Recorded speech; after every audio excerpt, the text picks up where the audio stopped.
হঠাৎ করেই উধাও কোটি টাকার রাজমুকুট আর অমূল্য রত্নের কোনো খোঁজ নেই। দীর্ঘ সংস্কারের পর আবারও দর্শনার্থীদের জন্য খুলে দেওয়া হয়েছে লুভরের ঐতিহাসিক অ্যাপোলো গ্যালারি। কিন্তু ভেতরে ঢুকেই হতবাক সবাই, কারণ যে রাজকীয় মুকুট, হীরা জহরত আর ঐতিহাসিক ক্রাউন জুয়েলস দেখতে হাজারো মানুষ ভিড় করেন, সেগুলোর একটিও আর সেখানে নেই।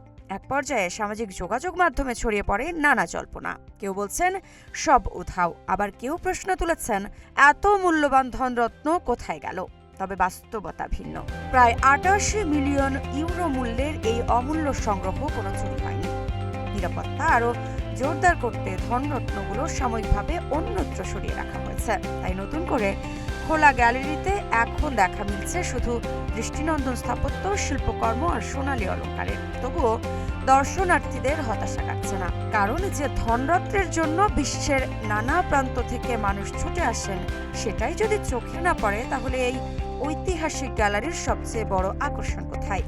এখন প্রশ্ন একটাই, ধনরত্নহীন এই অ্যাপোলো গ্যালারি কি আগের মতোই দর্শকদের মুগ্ধ করতে পারবে, নাকি হারিয়ে ফেলবে তার সেই রাজকীয় জৌলুস?